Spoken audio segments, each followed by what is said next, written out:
नाही, परदेशी साहेब या कमिटीचे अध्यक्ष आहे. वास्तविक कमिटीची गरज नव्हती, पण तरीसुद्धा मी त्यांना विनंती केली का किमान विदर्भात तुम्ही आले आहे तर विदर्भातल्या जिल्हा मध्यवर्ती बँकेच्या अध्यक्ष उपाध्यक्ष आणि MDची बैठक झाली पाहिजे. त्यानुसार त्यांनी ते बैठक लावली.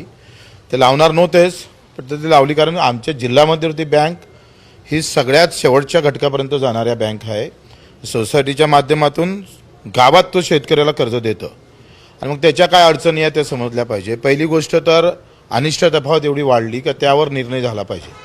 कारण नाही म्हटलं तर माझ्या जिल्हा मध्यवर्ती बँकेची अनिष्ट तफावत 400 कोटीपर्यंत आहे. म्हणजे सोसायटीला घेणं तिकडे कर्ज शेतकऱ्याकडून घेणे बाकी आहे आणि बँकेला सोसायटीकडून घेणं बाकी आहे. याची जी तफावत आहे मधातली ती खरं तर काय मागं रंगनाथन समितीने पण तसा रिपोर्ट दिलेला होता, त्यावर निर्णय होणं गरजेचं आहे. दुसरं चालू कर्ज म्हणजे आता जो 25 मार्च 2026ला आणि 30 जून 2026ला जो थकीत होणार आहे त्याबाबत मुख्यमंत्री बोलायला तयार नाही. पण मुख्यमंत्री नेहमी हेच बोलत होते का दुष्काळ पडल्याशिवाय कर्जमाफी देत नाही. पण ज्या वर्षी दुष्काळ पडला त्याच वर्षीची कर्जमाफी मुख्यमंत्री करत नाही. मग ते सांगतात आम्ही उद्धव साहेबांशी बोललो, आम्ही शेट्टी साहेबांशी बोललोय, आम्ही शरद पवार साहेबांशी बोललोय आणि देशातली सगळ्यात मोठी कर्जमाफी आम्ही करून राहिलोय असं ते सांगत राहतं. पण त्याच्या दिव्याखालचा अंधार ते सांगत नाही. तुम्ही सांगा, जो आज दुष्काळात वाहून गेला त्याचं पीक गीक एक सुद्धा अन्न हाती आलं नाही, तो याच वर्षातला जर कर्जबाजारी शेतकरी जर त्याच्यात येत नसन तर त्या माफीला अर्थ काय आहे? आपण हा दुष्काळ पडला म्हणूनच कर्जमाफी करतोय. आपण हे कबूल करतोय का या 10 वर्षातला सगळ्यात मोठी जर हानी झाली असेल शेतकऱ्याची तर या वर्षात झालेली आहे. तेच तुम्ही घेत नसाल तर अशा कर्जमाफीचं करायचं काय?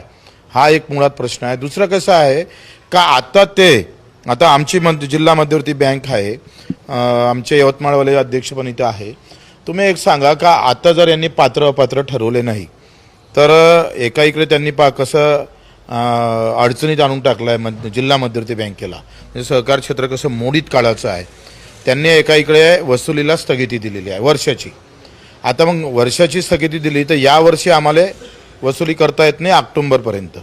आता वसुली केली नाही तर कर्ज एक तर शेतकरी भरायलाच तयार नाही, त्याची कुवतच नाही आहे. दुसरीकडे तुम्ही स्थगिती देता, तिसऱ्या इकडे त्याला तुम्ही कर्जमाफीत घेतही नाही. म्हणजे स्थगिती देता कर्जमाफीत घेत नाही, हा उलटा धंदा. म्हणजे त्याच्यामुळं पुन्हा अधिक जिल्हा मध्यवर्ती बँक अडचणीत येणार आहे. तिसरं असं का आम्ही त्यांनी काय म्हटलं आहे का तुम्ही आम्हाला जानेवारीपर्यंत लिस्ट द्या तुमची पात्र अपात्राची. म्हणजे जे अपात्र आहे त्याची आम्ही वसुली करू, जे पात्र आहे त्याची तुम्ही कर्जमाफी द्या. फेब्रुवारी मार्चपर्यंत त्याची रक्कम द्या आम्हाला जिल्हा मध्यवर्ती बँकेला. आता माझ्या बँकेनं 700 कोटी रुपये वाटले, ते 700 कोटी जर आलेच नाही तर नवीन कर्जदाराला आम्ही कर्ज कसं देणार? आणि नवीन कर्जदाराला नवीन जर कर्ज भेटलं नाही तर जून जुलैमध्ये तो पेरणार कसं? काय खाऊन पेरणार आहे? कसं शेती करणार आहे? हे मुख्यमंत्र्याच्या लक्षात आलं पाहिजे ना. मग सभागृहात याची वाच्यता होत नसेल आणि इकडे मुख्यमंत्रीची कमिटीसुद्धा त्याचा विचार करत नसेल तर हे चुकीचं होईल. कर्ज महात्मा ज्योतिबा फुले आणि शिवाजी महाराज ही जे 2 कर्जमाफी झाल्या होत्या त्याच्यातल्या पात्र शेतकऱ्यांना अजूनही कर्ज भेटलं नाही, त्याची रक्कम आली नाही. आणि मग हायकोर्टात आमच्या अकोटचे लोक गेले, हायकोर्टानं ठणकावून सांगितलं का त्यांना लगेच पैसे टाका. आता काय झालंय, पात्र ठरवले.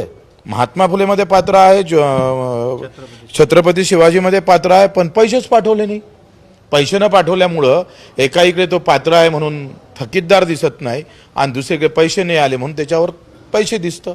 हा सगळा म्हणजे गोंधळ निर्माण केलेला आहे. प्रोत्साहन निधी पण दिलेली नाही आहे. मागच्या 2 कर्जमाफीचे प्रोत्साहन निधी दिल्या नाही. हे सगळं मला वाटतं किचकट करून ठेवलेलं आहे. त्याच्यामुळं शेतकऱ्याचा हा विचार मोठा स्फोट होऊ शकतं. कारण जर आता चालू कर्जमाफी जर तुम्ही दिली नाही तर येणाऱ्या काळात शेतकरी पेरणी करू शकणार नाही, पुन्हा संकटात जाऊ शकतं. याचं लक्ष मला वाटतं मुख्यमंत्री महोदयांनी, दोनही उपमुख्यमंत्र्यांनी अजितदादा आणि शिंदे साहेबांनी सुद्धा लक्ष घालून याच्यावर थोडं लक्षात घ्यावं. नाहीतर त्याच्यासमोर मी मगाय म्हटलं आहे, जर चालू कर्जमाफी जर तुम्ही माफ केलं नाही चालू कर्ज तर या महाराष्ट्रातल्या रेल्वेच्या रुळावर एकही चाक धावू देणार नाही 1 जुलैला. आम्ही त्याच्या तयारीला लागलो आहे. मी कालच नागपूरच्या अवतीभोवतीचे सगळे कुठं कुठं जाम केलं म्हणजे जाम होतं हे सगळं पाहून आलो. माणूस दिसणार नाही पण रेल्वे थांबलेल्याशिवाय राहणार नाही. हा एक नवीन चमत्कार महाराष्ट्राला देऊ. कुठेतरी तुम्ही जे नवीन आता कर्जमाफी 30 जूनच्या पूर्वी खरं तर या सगळ्याला फायदा होणार आहे म्हणून तुम्ही ते तारीखही वाढून घेतली होती आणि तुम्ही जे म्हणता का बैठकीत त्यावर तोडगा निघत नाही काय? मला तेच वाटतं की चालू कसं आहे, दुष्काळ कधी पडला? मागच्या वर्षी पडला का? त्याच्या मागच्या वर्षी पडला का? पडला असेल तर तो एवढ्या प्रमाणात नाही. तुम्ही दुष्काळ सदृश स्थिती म्हणून GRA काढला आणि दुष्काळाचे सगळे नियम लागू पण केले. मग आपत्ती व्यवस्थापन नियम आहे त्यामध्ये सरळ म्हटलं आहे का तुम्हाला वसुली करता येणार नाही, तुम्हाला शिक्षण फी घेता येणार नाही, तुम्हाला महसुली जे काही टॅक्स वगैरे असतं काय असतं ते घेता येणार नाही आणि अशा वेळेस कर्जमाफीचं सुद्धा धोरण स्वीकारावं लागेल. ह्या सायलेंट आपण पाहतोय गाईडलाईन आहे. मग हे असताना तुम्ही वसुली कशी करणार आहे? तुम्ही चालू वर्षाची तुम्ही सांगा, मागच्या वर्षीचा थकीतदार या वर्षीच्या चालू कर्जदार नाही आहे. आता मागच्या वर्षीचा थकीतदार घेतला पण या वर्षीचा चालू कर्जदार घेतला नाही आणि ज्याचं वावरच वाहून गेलं, ज्याचं पीकच हाती आलं नाही, तो फेडणार कसा? त्याची क्षमता कशी आहे?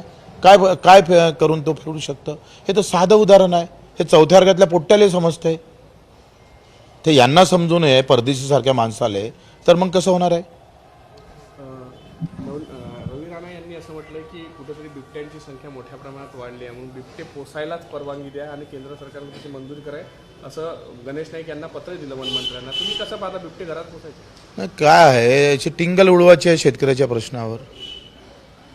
म्हणजे अशा प्रकारची शेतकऱ्याचे मूळ प्रश्नाकडे न जाता त्याचं टिंगल वळवण्याचा प्रयत्न कोणी करत असेल तर चुकीचा आहे ना. म्हणजे तो कोणतं अंबानीचं पोट्ट हत्ती मागते, हे बिबट्या मागते. डुकरं घे ना घेऊन आमचे, ते पोसा.